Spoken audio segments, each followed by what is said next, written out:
Buenas noches, muchas gracias por acompañarnos esta tarde. Estamos realmente muy contentos, en primer lugar, de que la Biblioteca Nacional del Perú nos haya recibido. Algunos me conocen, otros, bueno, quizás recién hoy nos estamos viendo. Tengo muchos años haciendo libros, no solo escribiéndolos, sino sobre todo editándolos. Y también trabajando con los maestros, con las escuelas, con los especialistas. Y para mí ha sido muy grato acercarme esta vez a la Biblioteca Nacional y que me hayan recibido con tanto cariño, con tanto respeto.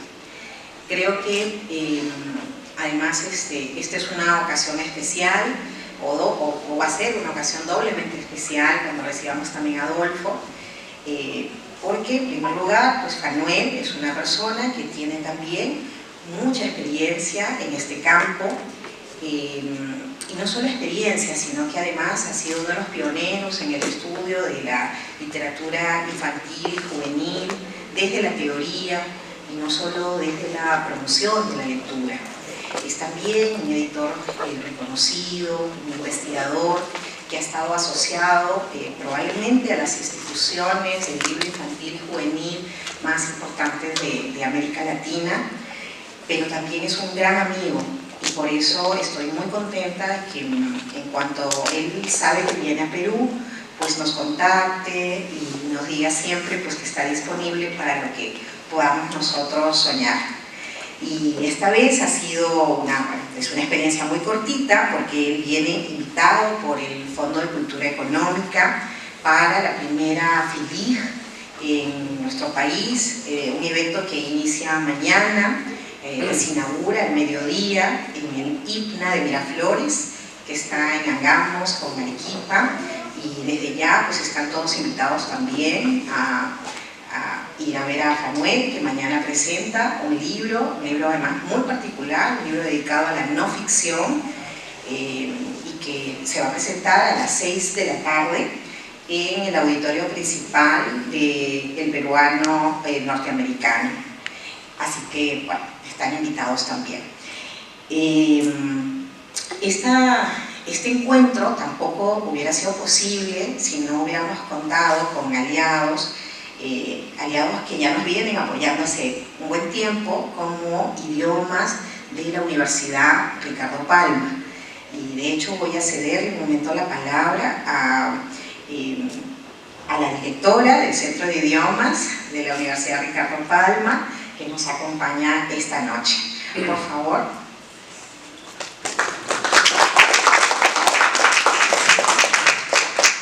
Gracias, Jessica. Bueno, creo que comparto la emoción de todos de escuchar a Fanuel. Para quienes no lo han escuchado aún, nosotros hemos tenido en la universidad el placer de escucharlo primero en un encuentro presencial en el 2022. Fue un reencuentro por primera vez en un auditorio después de la pandemia, y luego nos regaló un curso de 8 horas, 3 semanas sobre literatura distópica. ¿Por qué escogimos eso? Nosotros en la universidad, dentro del Centro de Idiomas, tenemos 2 actividades. Una dirigida a los maestros, que es el programa para profesores de inglés, y tenemos también cursos de idiomas. El club de lectura, que también organiza el Centro de Idiomas, es un punto de encuentro en el que convergen todos los alumnos, porque todos tenemos un común denominador, y que es, primero, buscar comunidad, ¿no? Generar redes, y el club de lectura es un espacio para eso. Nos une el mismo hábito, la misma pasión, la misma curiosidad. Y en segundo lugar, indistintamente de que seamos profesores o estudiemos una cosa u otra, podemos converger en este espacio en torno a la lectura, hablando sobre libros o descubriéndolos.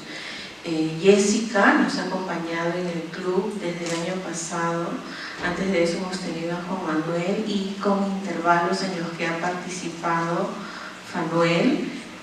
Estuvimos sumamente complacidos de verlo luego a través del Zoom, seguir aprendiendo sobre algunos libros que aún no habíamos leído. ¿Y por qué escogimos la literatura distópica? Sentimos que había de pronto un auge, ¿no? Un encuentro con libros que se habían publicado hace muchos años y que de momento, por diversas cuestiones, quizás sociales, quizás políticas, ¿no?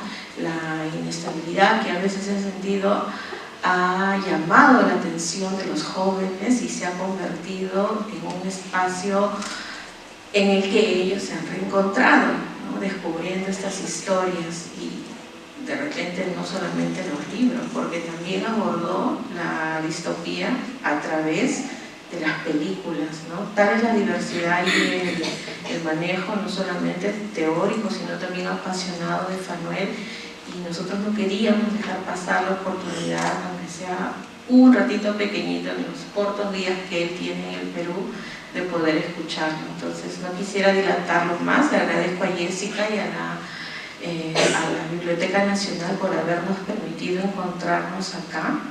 Esperamos que en algún momento los encuentros se den en la universidad. Y agradecemos también al Fondo de Cultura que ha hecho posible que venga Fanuel. Muchísimas gracias, Fanuel, y Jessica también. Muchas gracias a Mónica Meléndez por acompañarnos, por sumarse a esta iniciativa de reactivar este tipo de encuentros con maestros, con especialistas, con quienes inician también en el estudio o la lectura de la literatura infantil y juvenil. Quiero mencionar algo más, ya que estamos en días a puertas de la feria.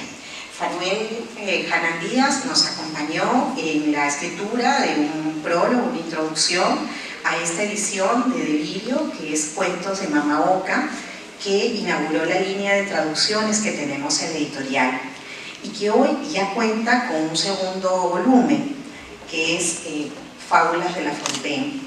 Y aprovecho para presentarla porque justamente en la feria, en la FILIG, que se inicia mañana, pues vamos a tener un espacio para celebrar algunas de las ediciones que han alcanzado nominaciones internacionales por Perú este año y en las que Delirio ha alcanzado 2, a través de Fábulas de La Fontaine en la categoría traducción y La abuela que tejía el aire en la categoría de autor.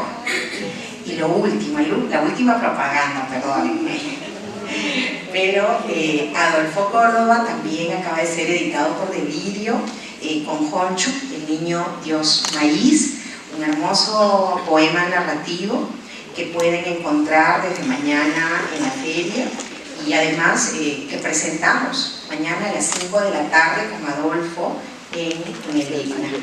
Así que ahora sí terminé todos mis cherries, perdónenme, voy a presentar más bien a Fanuel. Si alguien aún todavía no lo conoce, pues Fanuel se inicia en la comunicación social en la Universidad Andrés Bello de Venezuela, pero luego, creo que muy temprano, ¿no? Empiezas a trabajar con libros para niños y jóvenes y alcanza la coordinación del Departamento de Selección de Libros para Niños y Jóvenes del Banco del Libro. Ha dirigido la revista Para, también ha coordinado la revista Barataria que auspiciaba Editorial Norma y que seguramente todavía muchos recuerdan. Ha sido profesor invitado en el Máster Gretel de Literatura Infantil, ha sido autor del curso virtual de escritura creativa de CERLAC. Hace relativamente poco ha sido incorporado como miembro de número de la academia de su país, de la Academia de la Lengua. Ha sido jurado de prestigiosos premios como el Hans Christian Andersen, del Bologna Ragazzi y de la Bienal de Bratislava. Bueno, Fanuel, por encima de todo esto, de ser autor de un libro que seguramente algunos conocen, Leer y Mirar, el libro Álbum, ¿no? y otras tantas cosas, y sobre todo un apasionado, un honesto apasionado por los libros para niños y jóvenes. Para él, un aplauso, por favor. Buenas noches. Parte de lo que ustedes van a ver aquí son algunas de las, vamos a decir, clases, por así decirlo, que yo produzco para estos contenidos mediáticos que básicamente van a las universidades. Por eso agradezco muchísimo a Mónica, a la Universidad Ricardo Palma, al Fondo de Cultura Económica también, porque al igual que Delirio, todo ha sido como una buena confluencia de personas que han querido hacer esfuerzos comunes para que yo pueda estar aquí compartiendo con ustedes esta breve conversación, porque en realidad es más una conversación alrededor de un tema que se pierde de vista. Como ya les dijo Mónica, este es un tema que tiene 8 sesiones y todavía se sigue perdiendo de vista porque hay todo un camino recorrido en la historia de la literatura, incluso desde tiempos muy antiguos, para que podamos como tener una radiografía completa de lo que significa esto de narrativas distópicas. También hablar de literatura juvenil y hablar de mediación lectora con jóvenes es complejo porque básicamente nos hemos centrado en primera infancia, en literatura infantil, y a los jóvenes los hemos dejado un poquito como solos, que de alguna manera ellos vayan encontrando su camino lector. Y sin embargo, hoy en día las distopías, tanto en el formato visual como en el formato impreso, y toda una diversidad de posibilidades que este discurso cultural tiene para ellos, ha sido como adoptado, amado y muy apreciado por los jóvenes, a pesar de que no han sido obras escritas y pensadas para los jóvenes. Entonces yo voy a tratar de hacer como un camino, vamos a ver si me sale bien, y además voy a tratar de hacerlo como un tren bala porque es muchísimos contenidos, pero trataremos como de cubrir estas secciones. Aquí yo presento un poco las categorías que voy a trabajar. Voy a trabajar las utopías, las distopías, también lo que es el pensamiento utópico o el utopismo, incluso hablamos de el utopismo social. También entraremos en esas grandes distopías del siglo XX para pasar a otras y cerrar con la saga juvenil.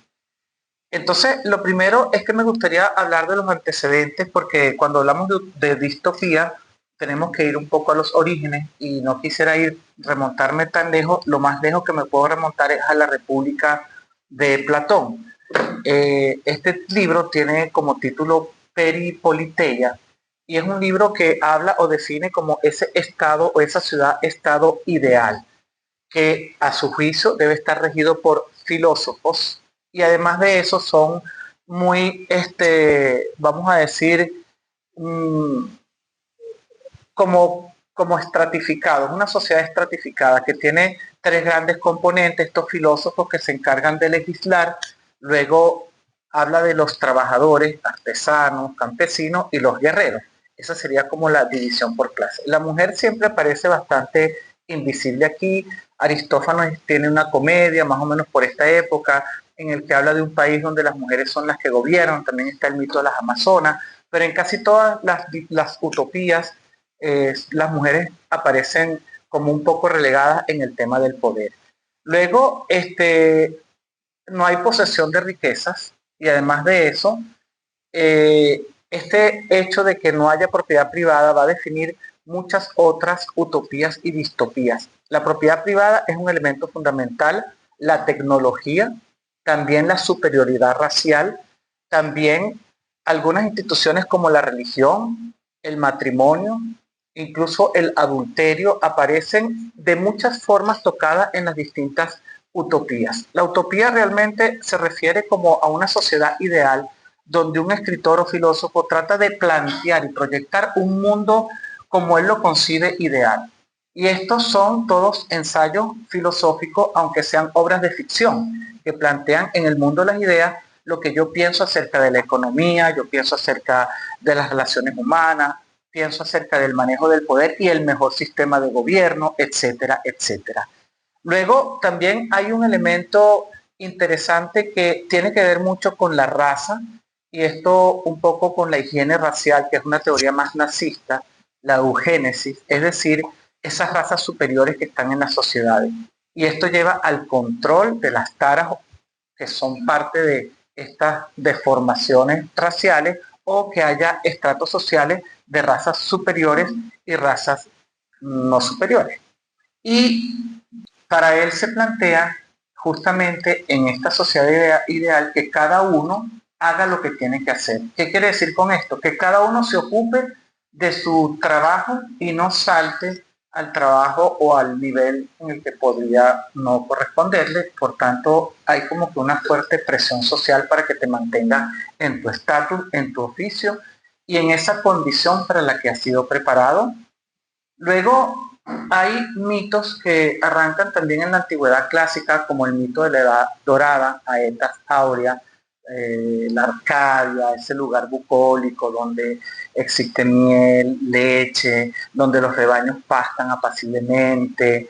Y esos mitos se han ido transformando especialmente cuando pasan a esta primera exploración geográfica en la época medieval, como la isla de San Borondón, las Islas Afortunadas, que están incluso localizadas en mapas. Por ejemplo, en este mapa que es un Teatrum Orbis Terrarum de 1570, aquí está ubicada en ese puntico que ustedes ven, esa famosa isla de San Borondón, que es una isla que aparentemente aparece y desaparece, pero es un lugar afortunado. Y estas islas afortunadas, en algún momento, cuando comenzaron las exploraciones para América, se localizaron en las Islas Canarias o en las Azores, porque tienen un clima ideal, la naturaleza es pródiga, hay abundancia de agua y mucho más cuando los primeros viajes de Cristóbal Colón lo ubicaron en Venezuela, por eso se llama Tierra de Gracia, y trataron de encontrar no solamente la fuente de la eterna juventud, sino el Dorado, o ese lugar donde había las condiciones ideales para que la vida pudiera fluir un poco en las coordenadas de este mundo que en la época medieval se comienza a construir como el país de Jauja, por ejemplo, que aquí se llama la tierra de la glotonería. Esta es una obra pintada por Peter Bruegel en 1567, o de Lazy Tasty Land, donde hay abundancia de alimentos, no tienes que hacer ningún esfuerzo. Ven que aquí hay tres hombres representantes de estamentos distintos, un caballero, un campesino y un estudiante, que están allí pues disfrutando del dolce farniente, y hay en los árboles, cuelgan panes en los techos, hay incluso lechones horneados que corren ya con un cuchillo puesto para que tú solamente cortes el pedazo de comida. O sea, es para el país para los flojos y los que quieren disfrutar de esa vida ideal. Es el país de la cucaña, el país de Jauja. Y aquí vemos cómo estos elementos simbólicos, como el libro tirado allí, como este huevo con un cuchillo encima, o como pueden ver ese lechón corriendo por allí, son elementos tentadores de lo que podría ser esta vida maravillosa, bucólica. Y en algún momento también Pinocho quiere ir a este país, en este país donde no se tienen obligaciones, donde no hay clases. Entonces todos soñamos con un lugar bucólico, un lugar ideal, un lugar que tiene unas coordenadas para cada uno de nosotros, y esto es lo que de alguna forma se llamaría una utopía. Sin embargo, el género de utopía aparece realmente con la obra de Tomás Moro en 1516, que se llama Utopía, que le da nombre a este género que va a extenderse en el Renacimiento, luego también algo en el Barroco, hasta bien entrado el siglo XIX también. Al principio, él le coloca a su obra nusquama, que en latín quiere decir ningún lugar o en ningún momento. Pero luego cambia y utiliza la etimología griega de topos, que es lugar, y que es no. Entonces es tan ideal ese lugar que es un no lugar. También tiene otro prefijo, que es el de eu, que quiere decir perfecto. Entonces es el lugar perfecto, es el no lugar, es un lugar que no existe porque es perfecto. Y aquí vemos un grabado de esta isla de utopía. La isla de utopía, a la cual no se puede llegar fácilmente, que tiene una forma como de luna creciente, donde hay como 52 ciudades, este lugar ideal en donde todo el mundo tiene las mismas condiciones, el poder se ejerce por hombres normalmente, que son elegidos de una manera democrática entre hombres, y es una sociedad perfecta basada en ideales filosóficos, clásicos y cristianos, porque bueno, esa era su tradición religiosa. Aparece el concepto de isla porque las utopías se ubican en islas mayormente, o en lugares que son aislados. No solamente puede ser una isla que está aquí en la tierra o en un lugar exótico, sino también puede ser una isla flotante como la isla de Laputa, en los viajes de Gulliver, se llama así, la isla de Laputa, o también puede ser una caverna, pero son siempre lugares aislados. Luego, aquí el hecho de que todas las casas sean igual permite entender que también por la arquitectura hay una paridad en cuanto a que no hay alguien que tenga una casa de mejor condición. Las casas tienen una puerta, dos puertas, una puerta para entrar a la casa y otra para salir donde está la huerta, porque todos viven de la agricultura. Tienen una obligación de trabajar una cantidad de horas, de 6 horas diarias. Por supuesto que no hay propiedad privada, todo es de todo. Y aquí habla acerca del tiempo, cómo se distribuye. A veces cuando tú no quieres hacer una actividad te dedicas a otra, y hay un sistema patriarcal de gobierno porque dominan casi todas las utopías, y hay mucha tolerancia religiosa, cosa que es muy extraña también para este momento. También hay elementos que están pasando en Inglaterra, esta pugna entre el catolicismo y el protestantismo, y además de eso, el adulterio sí es condenado fuertemente, cosa muy extraña porque en otras utopías se permite el amor libre, y también el uso de sustancias como drogas o sustancias que inhiben el dolor y que abren los canales para la felicidad.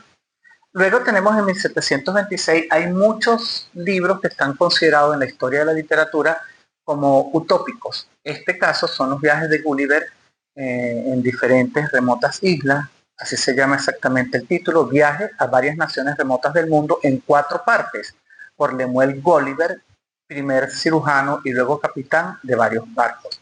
Entonces ustedes saben que van al país de los liliputienses, al país de los gigantes, al país que ya les comenté de la isla flotante, y luego al país de los caballos, que tienen un nombre impronunciable, Huenius. Y estos caballos son seres perfectos que no tienen los vicios de los seres humanos, no tienen la envidia, no tienen los celos, el deseo de posesión.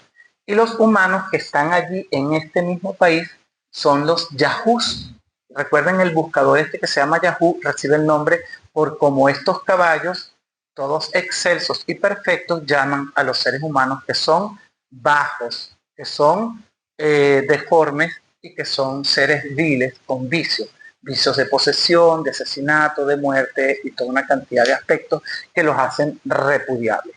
Entonces aquí ya hay una tesis que también es interesante, porque todas las utopías a lo mejor comienzan a desmoronarse porque todas parten de esa idea de la perfección del ser humano, y ninguna reconoce, o pocas reconocen, la complejidad del ser humano, y la complejidad en todas sus sombras y luces, porque bueno, somos eso.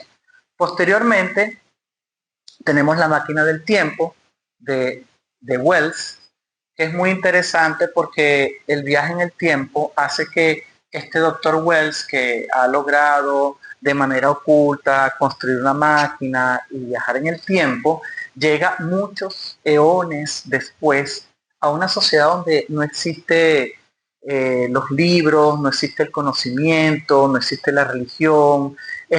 Son recuerdos muy vagos, pero allí existen 2 sociedades, la de los Eloi, que viven en la superficie, que son diletantes, medio bobos, perfectos, bellos, hermosos, que solamente se alimentan de frutas, y luego los Morlocks, que viven en la parte subterránea y son seres despreciables, abyectos, que se alimentan de estos Eloi. Y realmente aquí hay unas coordenadas muy interesantes, porque él lo que quiere hablar es acerca de la revolución industrial, cómo los que tienen el capital se alimentan de los trabajadores, y el trabajador es visto como un ser como gentil, como inocente, naif, cándido, que sucumbe ante el deseo de posesión de los que tienen las maquinarias y tienen el poder. Y esto va a crear una fractura muy interesante que van a explotar más adelante, porque todos estos utopismos sociales o el socialismo utópico van a basarse algunos en la idea de la revolución como Marx y Engels, y otros en otras ideas que tratan de casar estas 2 sociedades que ya están emergentes en el contexto contemporáneo, que es la de los que tienen los modos de producción, los empresarios de los trabajadores, de alguna forma, para hacer simple el cuento. Luego, en el marco del utopismo tenemos muchas ideas que se empezaron a desarrollar precisamente a partir de la Revolución Industrial, un poco antes también. Hay algunas utopías como La Ciudad del Sol de Tommaso Campanella, que era un poco más hacia una teocracia, el dominio de lo religioso y también con algunas coordenadas como el amor libre, que ya empiezan a asomar. Y otra que es la Nueva Atlántida, que justamente establece la capital en una isla que está al oeste del Perú precisamente, y que es más que todo una sociedad dominada por la tecnología y el conocimiento. La tecnología es otra clave fundamental que va a definir la evolución de muchas utopías y también va a definir la evolución de muchas distopías. El hombre controlado por la tecnología o los efectos que tiene la tecnología en el ser humano. El utopismo se refiere a todas las ideas vinculadas con la creación de utopías. Entonces hay utopismo político, hay utopismos religiosos como el monacato, vivir en sociedades que son, vamos a decir, cerradas, amuralladas, donde tú allí experimentes la paz, el sosiego, encuentres la armonía en tu comunicación con Dios, o también la escuela misma con algunos pensadores se convierte como una utopía, la escuela como un lugar donde se puede formar al mejor ciudadano. Y todo esto tiene muchas ideas que están vinculadas. Estamos hablando ahorita del tejido de las ideas. El tejido de las ideas van desde el buen salvaje de Rousseau, que dice que el ser humano es bueno por naturaleza. Y entonces, si es bueno por naturaleza, ¿qué lo corrompe? ¿La sociedad o una mala educación? Entonces, desde este punto de vista, muchos pensadores como Locke, Celestín Freinet, el mismo Montessori, todos ellos hacen una concatenación, Fredbel, una concatenación de cómo podemos construir el espacio ideal para que ese ser humano florezca en las mejores condiciones. Pero hay también incluso ecotopías, utopías acerca de lo que sería ese planeta cuidado y perfecto, que de paso nos lo estamos devorando y lo estamos comiendo, lo estamos destruyendo. Y yo creo que al borde de todo eso tenemos el abismo como respuesta. Si el ser humano sigue caminando hacia esas tendencias, puede destruir la misma vida en el planeta. Entonces, el utopismo se refiere a toda esa cantidad de ideas y modelos, específicamente lo que se llama el socialismo utópico. Y ese socialismo utópico llevó a muchos experimentos, incluso personas que se aislaron en Estados Unidos especialmente, y también en Inglaterra, en ese momento en el que la revolución industrial estaba caminando, y se aislaron porque, bueno, consideraron que en esas comunidades como los cuáqueros, como comunidades que se encerraron, dijeron, bueno, nosotros vamos a practicar estas condiciones de vida para vivir nuestra utopía.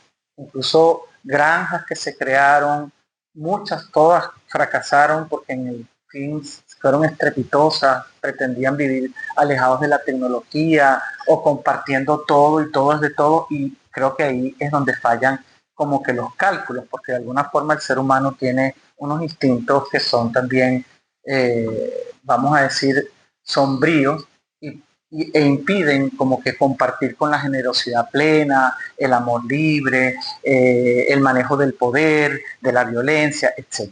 Me gusta mucho esta cita de Oscar Wilde, que dice desde una mirada poética la necesidad de la utopía, y dice así: un mapa del mundo que no incluya utopía como un lugar, no vale la pena ni siquiera mirarlo, porque deja fuera el único país en el que la humanidad siempre desembarca.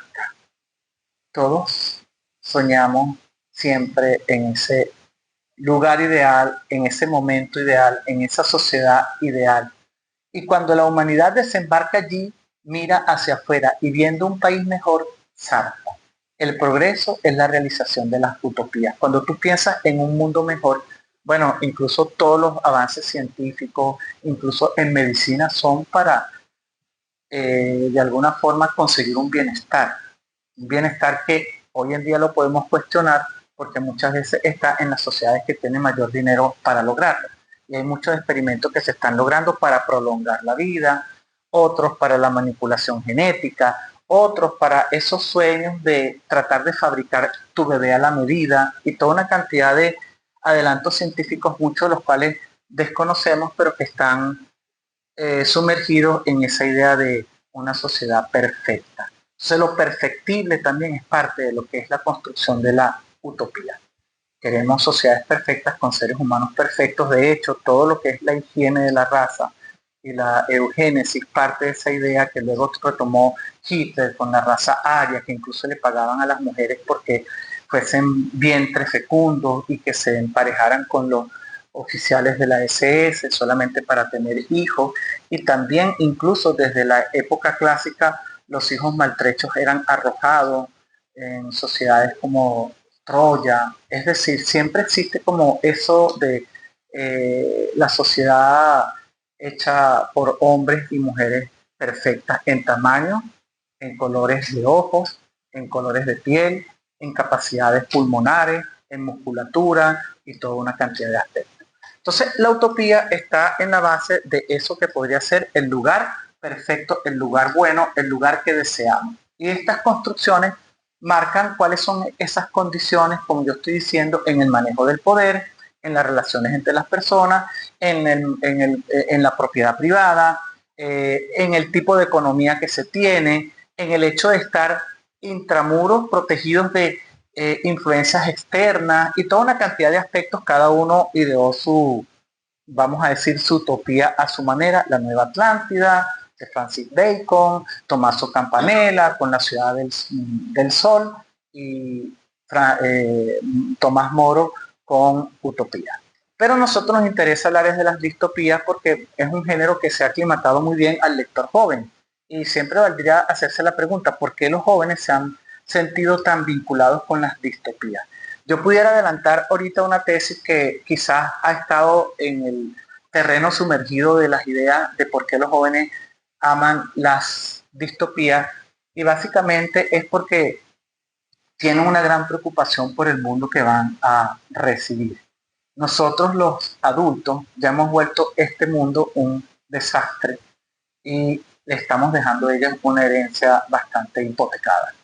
Entonces para ellos es como ver ese futuro oscuro, negro, en muchas tendencias. Por otro lado, las distopías pueden funcionar como no solamente espejos de un momento histórico, porque es interesante explorarlas desde ese punto de vista. Cuando surgen los totalitarismos en Europa, entonces hay una distopía como Nosotros de Samiatin, que es un ruso y es el que abre todo el camino de las distopías, pero es porque tiene un reflejo de la época. Pero muchas distopías permiten la proyección.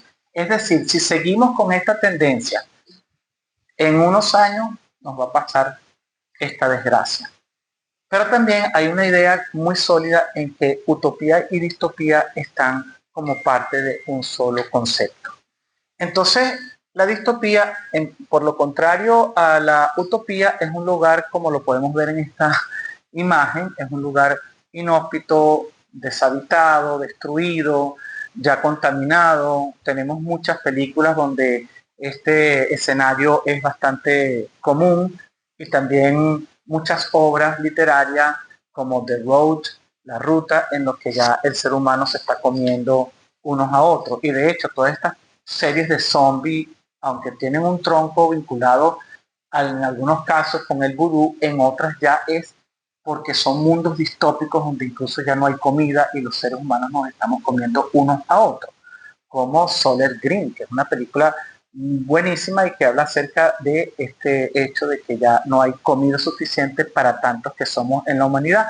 Hace poco pasamos los 8.000 millones, para algunos proyectan que podemos llegar a los 12.000 millones y ese es el pico, otros dicen que vamos a llegar a 15.000 millones. Imagínense ustedes con todos los recursos escasos o limitados que podemos tener, cómo la humanidad creciendo va a convertirse en una devoradora o fagocitar su propia especie. Por ejemplo, hoy en día que estamos hablando de Gaza, es un espacio distópico, por decirlo así. Entonces también sería interesante hablar del mapa de los lugares distópicos del planeta, porque bueno, son lugares en donde ninguno de nosotros quisiéramos vivir, que tienen unas condiciones no aptas para la vida desde el punto de vista del florecimiento de la cultura, el arte, las relaciones humanas, la alimentación, el transporte, etcétera, etcétera. Pero, por ejemplo, esta foto, que es una foto muy interesante de lo que quedó después de Chernóbil en uno de estos edificios abandonados, puede ofrecer también la idea de un lugar distópico. Entonces, lugares distópicos son muchos, estos lugares que han sido arrasados incluso por el mismo ser humano con su tecnología. Estamos hablando de la energía nuclear. Entonces, creo que tenemos cada vez más un espejo de lo que podría ser ese mundo distópico. La distopía se refiere específicamente porque no tiene como una especie de, vamos a decir, de linaje en su etimología como utopía. Es como más reciente, es una representación ficticia de una sociedad futura de características negativas, causantes de la alienación humana. Y cuando hablamos de la alienación humana es cuando ya el ser humano deja de ser individuo para someterse al poder de una abstracción. Y esta abstracción mayormente es el poder. El poder que también comienza a tener una presencia omnívoda, pues es omnipresente. Pero además del poder está la tecnología y también el control social de otros seres que viven en el mismo espacio hacia otros individuos que viven en el mismo espacio. Entonces, dis es malo, es un prefijo griego que ya es lugar inconveniente, lugar maltrecho, lugar malo, por lo contrario a la utopía. Entonces, distopía se refiere a un lugar no perfecto.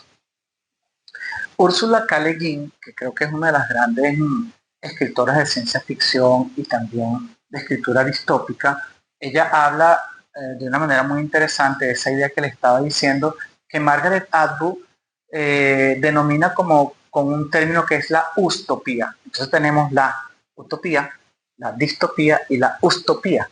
Y la ustopía es esa relación simbiótica entre utopía y distopía. Y ella dice así en un blog que está en la página, que está en internet.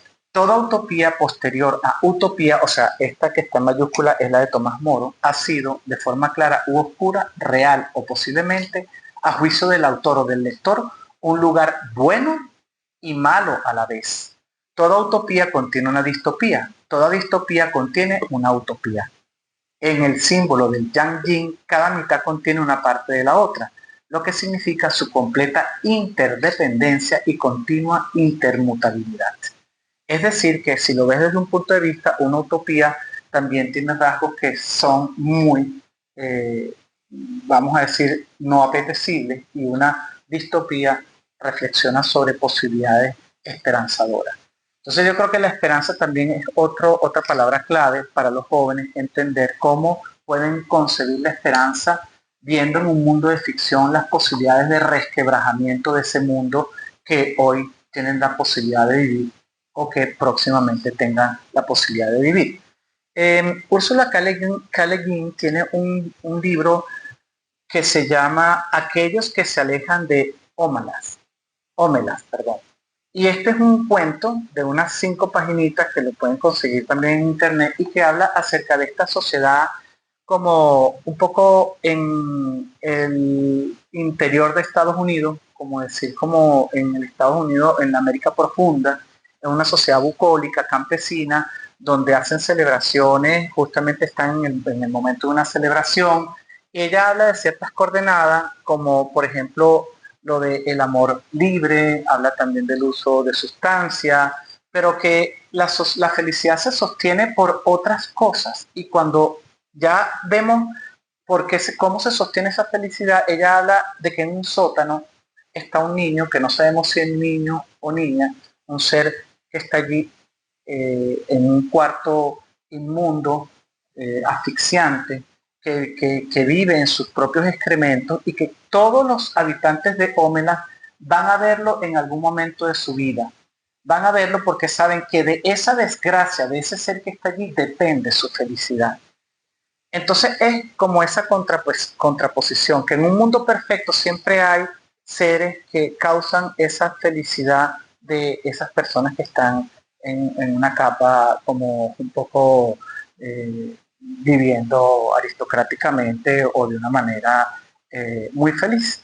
Entonces, hay un impacto con el que cierra esta historia que me gustaría transmitirles, porque cuando ya los niños de Ómelas tienen conciencia de que hay un niño allí y que no pueden hacer nada por ayudarlo, o los adultos de Ómelas saben que ese niño está allí, comienza entonces el cargo de conciencia.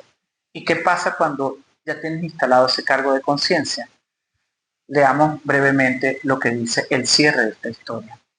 A veces un adolescente, chico o chica que van a ver al niño no regresa a su casa para llorar o enfurecerse. No, en realidad no vuelve más a su hogar. Otras, un hombre o mujer de más edad, cae en un mutismo absoluto durante unos días. Bajan a la calle, caminan solos y cruzan sin vacilar las hermosas puertas de Ómelas. Siguen andando por las tierras del labrantío. Cada uno va solo, chico o chica, hombre o mujer. Anochece. El caminante pasa por las calles de la ciudad, ante las casas de ventanas iluminadas, y penetra en la oscuridad de los campos. Siempre solos, se dirigen al oeste o al norte, hacia las montañas. Prosiguen, abandonan Ómelas siempre adelante y no vuelven. El lugar a donde van es aún menos imaginable para nosotros que la ciudad de la felicidad, esa de donde han salido. No puedo describirlo en absoluto. Es posible que no exista, pero parece que saben muy bien a dónde se dirigen los que se alejan de Ómelas. Entonces sigue siendo aplastante que tú sepas que tu felicidad ha dependido de un ser despreciable y que tú sepas que existe y no puedes hacer nada por aliviar eso. Entonces, ¿qué termina? O te vuelves loco, o te vas de allí, o erras sin saber hacia dónde. Entonces, esa felicidad es inalcanzable y de alguna manera es un final un poco aplastante. Ya para el siglo XX, llegando como que a lo que nos interesa concretamente, existen muchos eventos que están en las coordenadas de lo que podría ser la desesperanza y por qué muchas distopías nacen justamente en esta bisagra, por así decirlo. La Revolución Mexicana, con todo lo que significó en cuanto a la rebelión contra la pobreza y la injusticia social. Luego la Primera Guerra Mundial con el horror que eso supuso, y es la guerra en la que se utilizan por primera vez las armas químicas, y la destrucción de Europa, lo que es la desesperanza total, pero también comienza esta famosa gripe española que arrasó con más de 90 millones de personas en el mundo. La revolución bolchevique en Rusia, de la cual bebe Samyatin, el autor de la primera distopía, que creyeron muchísimo en esta revolución que después terminó siendo un fraude para ellos. La Gran Depresión, entonces el tema económico es una coordenada que afecta el hambre, y hay cuentos como El jinete del cubo o La cueva del mismo Samyatin que hablan de la miseria absoluta y de la falta de piedad de otras personas que pueden tener carbón y no te lo dan, aunque les sobre, y que te puedes morir de frío. La Guerra Civil Española y luego la Segunda Guerra Mundial. Entonces imagínense comenzar un siglo XX con todos estos eventos catastróficos que te dan aldabonazos y reflexiones profundas de la humanidad que se va para un estercolero. Entonces creo que estos autores tienen mucha razón y hay mucho sentido de por qué se construyen en este momento histórico estas distopías. Entonces creo que hay que entender toda la producción literaria en su contexto, y en este caso estos eventos marcan el nacimiento de las distopías más importantes. La primera de ellas es Nosotros, de Yevgeny Zamyatin, un ruso que bueno, fue muy pro revolución bolchevique y después se tiene que exilar. Es perseguido, preso por los zaristas y luego preso por los bolcheviques. Y él escribe una obra en donde básicamente hace una crítica feroz a los sistemas totalitarios. Es una obra en la que ya el hombre ha perdido hasta su nombre. Por eso hay dos protagonistas, D503 e I330, que se enamoran. Esta es una sociedad compleja en cuanto al manejo del poder. porque hay un ser, el gran bienhechor, que es un ser que todo lo ve como si estuviese omnipresente y te vigila. Y tanto te vigila porque no existen materiales de construcción que te sean opacos. Todo es como de vidrio transparente. Solamente tienes permiso de poner como una cortina cuando vas a tener sexo, nada más. Pero de resto siempre todos te están viendo, todos te están vigilando y tú puedes ser sujeto de delación de cualquier forma. Luego hay una glándula que se supone que tiene el cerebro, que es la glándula de la fantasía, que le extirpan a las personas para que no tengan la capacidad de fantasear y de pensar. Y cuando ocurre esto, bueno, lo que hacen es extirpártela porque es un acto revolucionario. En casi todas las distopías hay mundos que se contraponen, el de arriba y el de abajo, o un mundo salvaje con un mundo, vamos a decir, no domesticado, pero sí un mundo donde existe esa sociedad perfecta. Entonces hay un mundo salvaje donde están estos como revolucionarios, son personas, bueno, una naturaleza exótica, agreste, con personas que son, que no están bajo los preceptos de esta sociedad, todos viven con miedo, viven con control, además de eso no tienen nombre y de alguna forma todo está regulado, hasta los hijos que pasan a ser parte del Estado, cuántas veces puedes tener relaciones, qué comen, todo está regulado por parte del Estado. Entonces, claro, obviamente que este es una crítica al sistema stalinista, por eso fue perseguido y esta obra fue prohibida en Rusia y solamente se publicó en 1988 en ruso, porque primero salió en inglés, en francés, Numen en francés, como nosotros, que no es el yo, sino nosotros, la sociedad común, y no perdemos la identidad. Estas son algunas de las tapas de este libro y estos son algunas de las personas que viven, que además se alimentan de nafta, una cosa, bueno, como gasolina, y viven en estos lugares transparentes. Esta es una película alemana. Luego tenemos en 1932 Aldous Huxley, que es muy valioso porque va a marcar una especie de quizás giro dentro del tema de las distopías, porque aquí él habla de esta sociedad perfecta que vive alienada, hablamos de la alienación siempre, tomando una píldora que se llama soma. Y esta soma con gramos en distintas medidas y en distintos días de la semana te ofrecen esa dosis de felicidad. Además, a las mujeres se les inhibe el deseo de ser madres. Y todos los niños nacen en incubadoras artificiales. Y en estas incubadoras artificiales hay 4 categorías de seres, alfa, beta, gamma y delta. Entonces los alfa obtienen el poder junto con los beta de alguna forma y los delta se dedican a los trabajos sucios, pero ellos no se revelan porque ellos son adoctrinados con la hipnosis nocturna, porque aparece también esta idea de la hipnosis nocturna, de que tú tienes que estar en tu clase social y para eso es que vienes a este mundo. Entonces empiezan a enseñarle a odiar cosas que no son de su clase social y amar cosas que sí son de su clase social, y cuando hablamos de clase social es del trabajo. Es decir, si te toca ser un obrero o un limpiador, vas a amar eso que te toca hacer. Entonces las sociedades están estratificadas.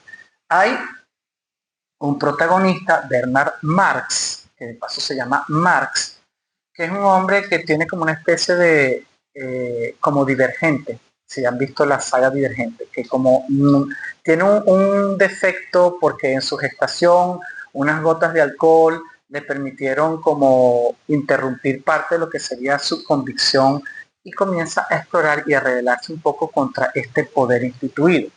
Existe también el mundo agreste donde vive unos seres que sí mueren, que sí envejecen, que sí tienen hijos y allí encuentran al salvaje. Smith el salvaje. Entonces, esta relación entre el mundo, vamos a decir, perfecto, donde los seres ocupan su lugar, donde viven felices y tienen sexo todos con todos prácticamente, es decir, no hay una regulación y además no existe el matrimonio ni el deseo del matrimonio, es como que una sociedad que vive un poco idiotizada. Y creo que esto es permanente en muchas de las distopía, es cuestionar la alienación. Hoy en día son las pantallas, son los celulares, pero en ese momento pues pensar cuando la tecnología no había avanzado que hay una alienación superior es interesante porque ya son personas que tienen la capacidad de ver más allá. Yo creo que eso también es un elemento fundamental de las distopías, que ven más allá, que pueden imaginarse cómo será el ser humano en 50 años, en 100 años, si siguen abonando esta tendencia. Bueno, no se conoce el arte, ni hay libre pensamiento, no hay libros, un poco Fahrenheit 451, los libros están prohibidos, no puedes pensar. En el caso de Wii era que te extirpaban ese ganglio de la fantasía, pero siempre es extirparte la capacidad de ser tú como individuo y someterte al colectivo. Y el colectivo puede tener muchas formas. Vamos a ver cómo monstruosamente en la próxima distopía aparece el gran hermano.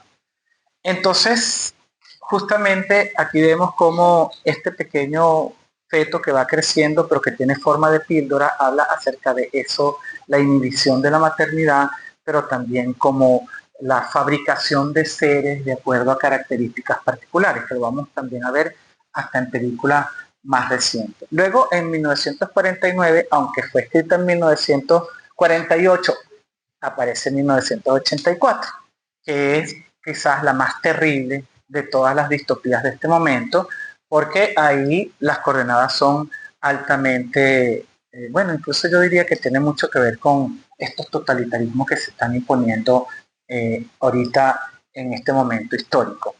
Entonces, en primer lugar, existe esta figura del gran hermano, que hecho es lo que me parece, hay dos elementos fundamentales de esta distopía, que es la figura del gran hermano, que todo lo ve, todo te vigila, hay como cámaras como la que está allí por todos lados, hay pantallas en todos lados donde tú estás observado todo el tiempo.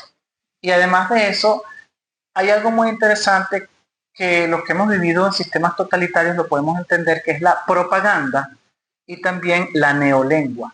La neolengua es decir, con el lenguaje cosas contrarias a lo que realmente significa. Y en todo caso, lavarte el cerebro para que tú tengas como un lenguaje distinto y comiencen a cambiar las instituciones, los ministerios se llaman de otra forma, existe un ministerio de la felicidad que lo que produce es infelicidad, etc. Y toda una cantidad de aspectos que cuestionan cómo el lenguaje manipula a las masas. Entonces yo creo que en este sentido, fíjense ustedes, existe el ministerio del amor que no produce el amor, porque además están prohibidas las relaciones sexuales de alguna forma si no está como dentro de unas coordenadas. El Ministerio de la Paz que se encarga es de favorecer la guerra, el de la abundancia que favorece es y justificar el hambre, etc. Entonces, y el de la verdad que lo que hace es manipular la información. Incluso hay personas que están recortando todas las noticias para cambiarlas y cambiar permanentemente la información para que tú lo que crees que es verdad termina siendo media verdad y luego termina siendo mentira. Entonces nada es verdad. Yo creo que esto quizás es lo más terrible de esta distopía y sobre todo el tema de la tortura, que al final el personaje es sometido a una tortura terrible por amor. Entonces él termina amando a su propio, bueno, vamos a decir victimario. Entonces, esta figura del Big Brother is watching you, el gran hermano, te está viendo todo el tiempo. Y estos son como las paradojas que existen en la construcción de la neolengua. La guerra es la paz, la libertad es la esclavitud y la ignorancia es la fuerza. Es el eslogan que aparece permanentemente y en la película esta es la figura de ese gran hermano. Luego tenemos otras distopías como Fahrenheit 451 de Ray Bradbury. Hay una película exquisita con una estética francesa que habla acerca de algunos aspectos interesantes. Por eso aparece aquí la caja de cerillas, porque justamente los grados Fahrenheit 451 es que se quema el papel y estos son unos bomberos que se encargan de encontrar libros para quemar.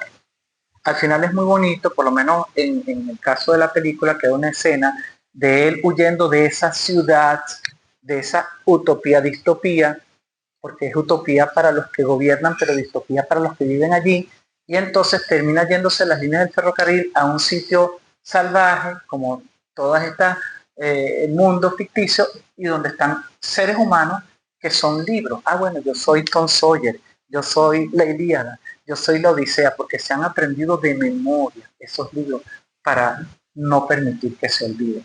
Es una obra interesante. Luego tenemos Philip K. Dick, Sueñan los androides como ovejas eléctricas, que habla un poco acerca de una realidad que no está tan lejos y que tiene que ver con los cyborgs, todo lo que es la tecnología ya en el cuerpo. Yo no sé si ustedes supieron que ya hace algunos años se hizo público el primer cyborg de un chico que se puso en el cráneo como una pantalla. Entonces ya estamos frente a quizás unas coordenadas de transformaciones entre lo animal y lo tecnológico que puede llevar a quimeras. Y esto también está al borde, no sabemos lo que puede pasar. Aquí ya no existen animales, entonces se construyen animales artificiales. Y bueno, creo que esta obra es valiosa porque abre como unas coordenadas para lo que es el cyberpunk como género.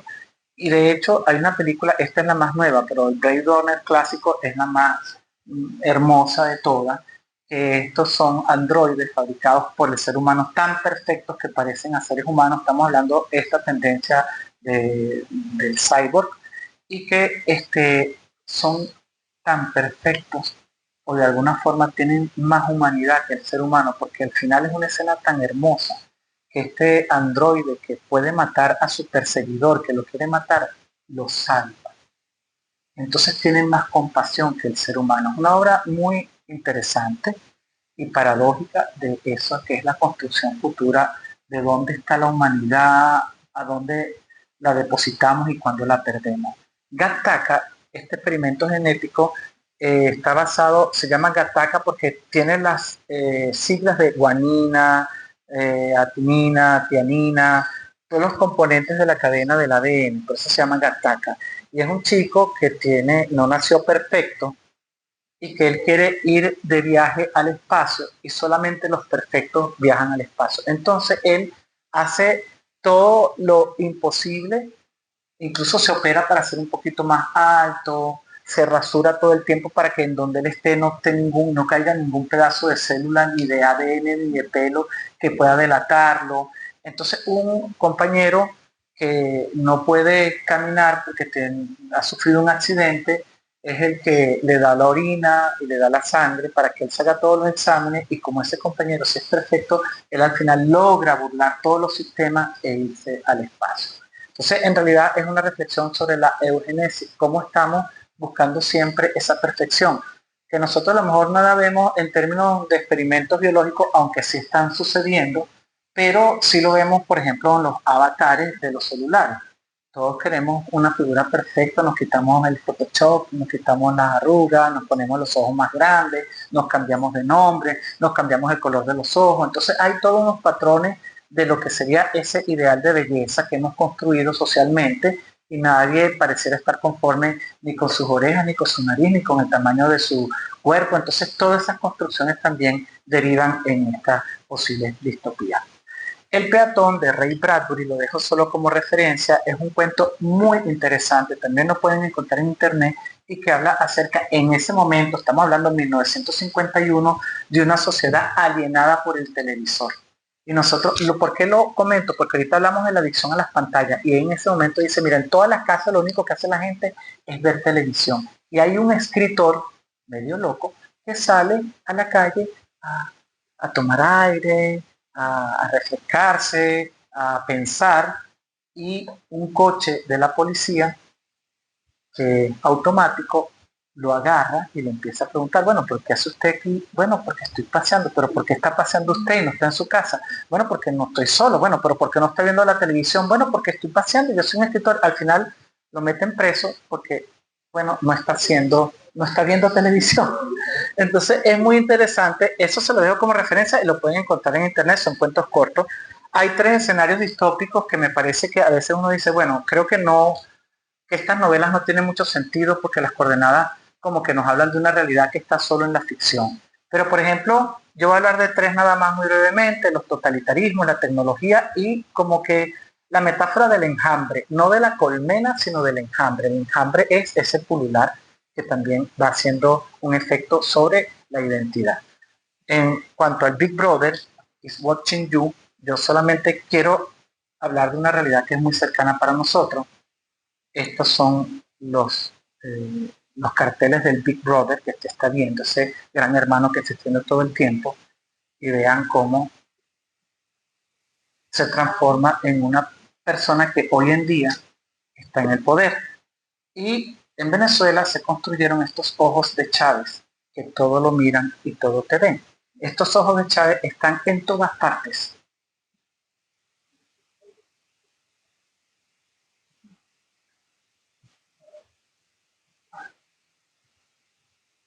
En las escaleras, en las columnas, en los edificios públicos.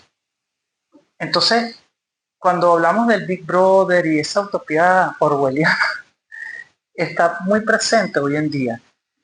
De hecho, esta noticia la acabo de... Ahorita cuando estaba hablando con ustedes la encontré y le tomé foto. Todo lo que ve y todo lo que oye, Maduro anuncia una aplicación para reforzar la vigilancia social. O sea, una aplicación que se está haciendo para vigilarte y que todo lo que veas y todo lo que oyes se pueda saber. Entonces, estamos al borde de un totalitarismo de ese tipo de distopía. Luego, la tecnología, cómo te ha subsumido.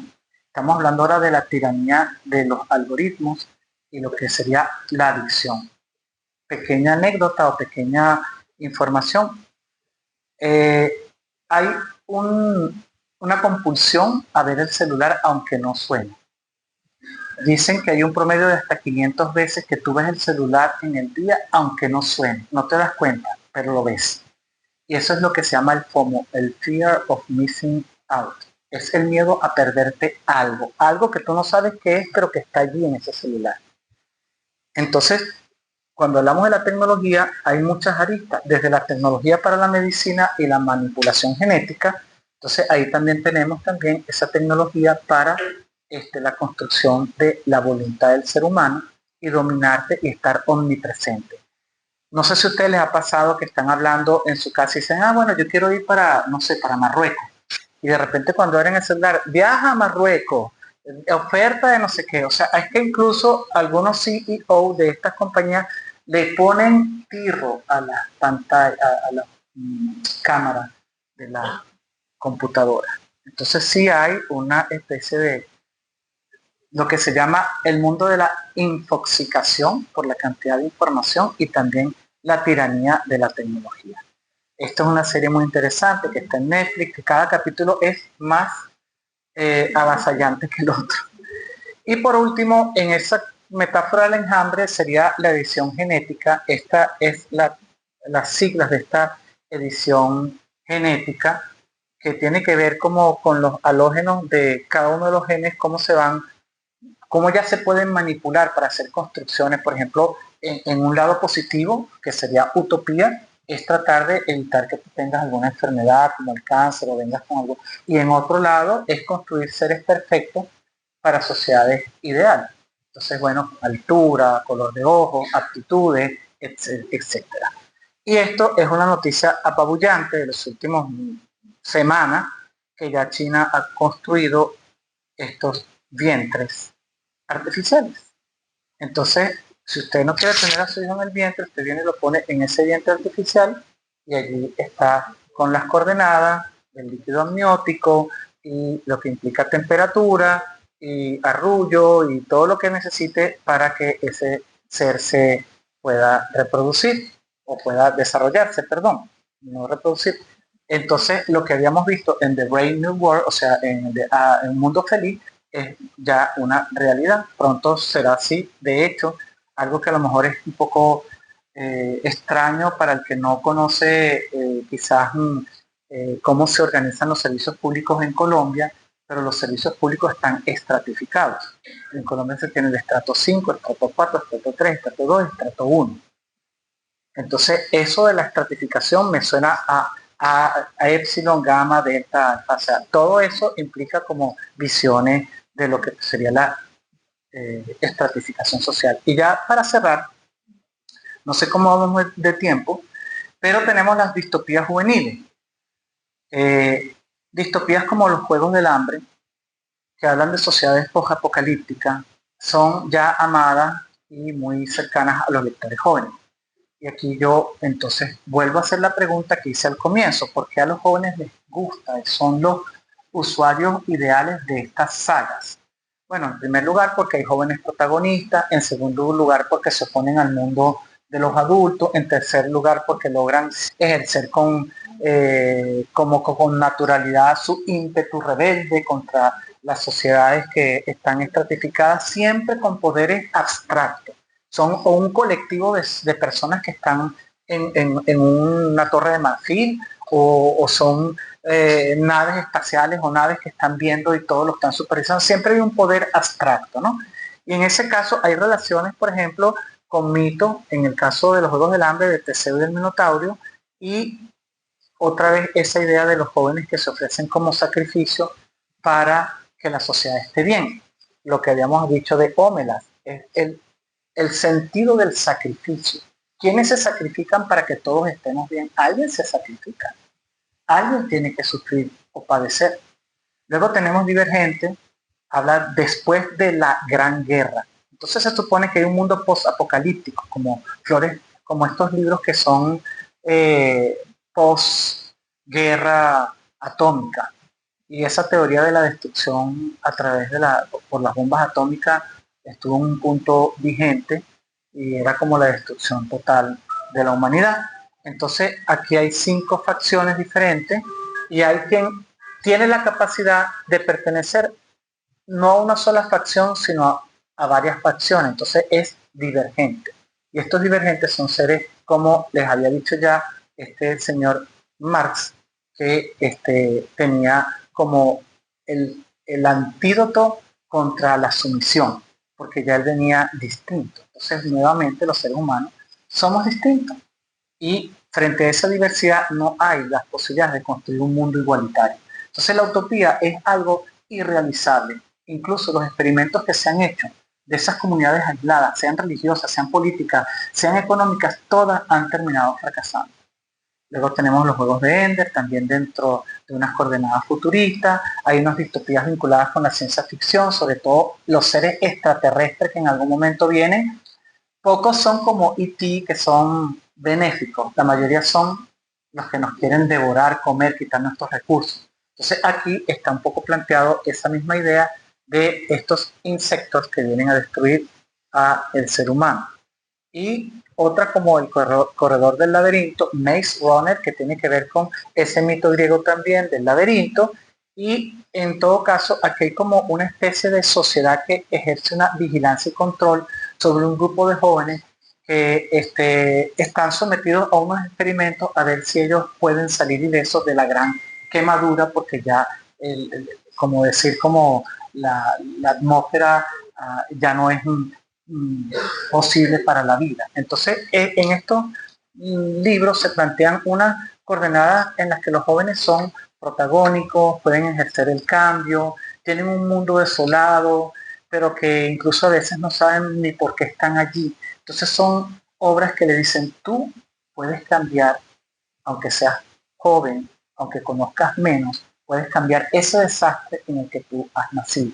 Entonces yo creo que hasta cierto punto le dan un cierto empoderamiento a los jóvenes para esa capacidad esperanzadora de transformar.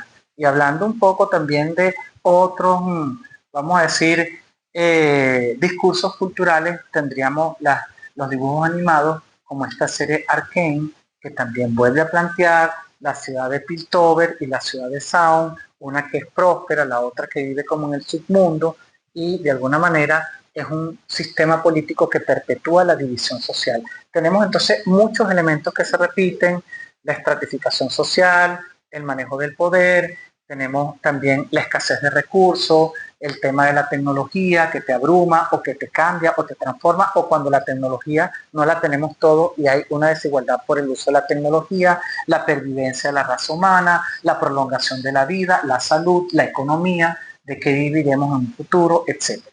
Y yo quisiera cerrar con 2 láminas para abrir espacio a preguntas, si hay o no lo sé, pero en todo caso quisiera plantearme unas pequeñas ideas, como 10 ideas, de qué aportan las distopías al lector joven contemporáneo. En primer lugar, funcionan como espejos históricos. Y yo creo que estas obras permiten enormemente ver la gestación del contexto en que esas obras fueron creadas. Entonces, si había totalitarismo o había también, como por ejemplo la hipnosis nocturna, en el caso de Brave New World, esas eran tecnologías del momento. Entonces, cómo algunos visionarios o la televisión pudieron ver que esa tecnología pudiera ser dañina a pesar de que fue altamente apreciada. Luego son laboratorios éticos, porque en muchas de estas distopías se plantea la traición, la delación, la solidaridad o también el conformismo. Entonces, ¿qué harías tú frente a estas mismas coordenadas? Alfabetizan sobre el poder, el manejo del poder, qué es el poder omnívoro, qué es, no sé, el totalitarismo, qué significa la participación tuya en una sociedad. Restituyen la conciencia de poder actuar en el mundo. A veces no tenemos ni siquiera la conciencia de que nosotros podemos cambiar las cosas. Promueven la construcción de visiones alternativas de lo social. Es decir, la sociedad es así o la proyectamos así, pero puede permanecer así, debe permanecer así. O sea, nos vamos a conformar con que haya ricos y pobres o que haya gente que no tenga acceso a servicios y otros que sí. Luego desmontan la ilusión de neutralidad tecnológica. La tecnología causa un efecto en la sociedad, sea la tecnología más básica del carbón o sea la tecnología de punta como, no sé, vamos a hablar ahorita de la inteligencia artificial. Luego activan la empatía y la sensibilidad social porque son seres, en este caso, que viven al margen. La mayoría de ellos no están en el mainstream. Entonces, estar al margen te ayudan a entender al otro. Ofrecen una narrativa emocionalmente honesta porque se vive el miedo, se vive la esperanza o la desesperanza, se vive la valentía o la cobardía. Entonces, emocionalmente son muy honestas, cuestionan el conformismo social, es decir, yo me quedo como que en este espacio que se me asignó o puedo mover. Hay movilidad social, hay movilidad por mis habilidades y articulan esa tensión que hay entre utopía y distopía. Y por último, yo quisiera dejarles como 10 ideas porque estamos en una biblioteca nacional donde seguramente hay muchos promotores de lectura y personas que trabajan con promoción de lectura. Entonces, algunas ideas que me parecen útiles para trabajar las distopías con jóvenes. En primer lugar, hay que leer la obra completa antes de acompañar a los jóvenes. Nosotros tenemos que leer la obra, eso es lo primero. Luego, no subestimar el género ni etiquetarlo como una literatura light porque tiene películas. Entonces, no, eso es una literatura menor. No, muchas distopías son muy profundas en sus coordenadas, por lo menos ideológicas. Trazar el puente entre la obra y la época. Eso también es una buena práctica. Darle las coordenadas para contextualizar la obra que se va a leer. Combinar el libro y la pantalla, porque bueno, afortunadamente muchas tienen películas o series. Trabajar la dimensión del lenguaje. Aquí se trabaja mucho la neolengua, la propaganda, la manipulación con el lenguaje y todos aspectos que pueden ayudar a entender el poder que tiene el lenguaje. Diseñar debates éticos guiados sobre la actuación de los personajes o de sus adláteres. Conectar la distopía con problemas reales de los que ellos tienen. Bueno, ¿y qué piensas tú de la escasez de agua aquí en esta ciudad a futuro? ¿Cómo eso puede afectar? ¿Será esta ciudad? Bueno, Teherán la van a mudar, entiendo, porque ya no tiene agua. Entonces son realidades que están transformándose permanentemente. Proponer ejercicios creativos de imaginación. Imagínate tú, por ejemplo, cómo sería, no sé, si no hubiese, cómo será la escuela. A mí a veces me han preguntado, ¿cómo te imaginas tú las bibliotecas del futuro? Y yo, bueno, no sé, tendrán hologramas, vendrá alguien y te dirá qué quiere leer, como un robot. O sea, eso proponen esos ejercicios de imaginación, fomentan productos multimodales, porque ya que estamos hablando de un ecosistema tan complejo, que no es solamente el libro, sino también tenemos las aplicaciones, tenemos las películas, tenemos los cómics, tenemos la novela gráfica. Entonces pueden fomentar eso multimodal y cuidan lo que se llama la esperanza informada. Es decir, es verdad que estamos subsumidos en realidades duras, complejas. Si hacemos un repaso de lo que está pasando en el mundo, bueno, pégate un tiro porque este mundo va para un abismo. Pero ¿por qué no construimos? Y es más difícil construir la visión esperanzadora. O sobre todo en el tema ecológico. La verdad que ves las noticias, la cantidad de campos de fútbol que se pierden equivalentes en las selvas amazónicas, pero las fuentes de aguas que se pierden, las especies que están acabando a una velocidad increíble. Tú dices, en algún momento tenemos que parar y decir, ya va, vamos a tomarnos un respiro, porque si no, vamos a ser caput. Y creo que con esto yo terminaría. Les agradezco muchísimo su escucha atenta y también, bueno, a todos los que han hecho posible que yo esté aquí, a la Biblioteca Nacional, a Berilio, a la Universidad Ricardo Palma, al Fondo de Cultura Económica, y creo que ya sería, le dejo mis coordenadas y no sé, creo que ya sería un espacio para, si hay preguntas, con mucho gusto. Gracias.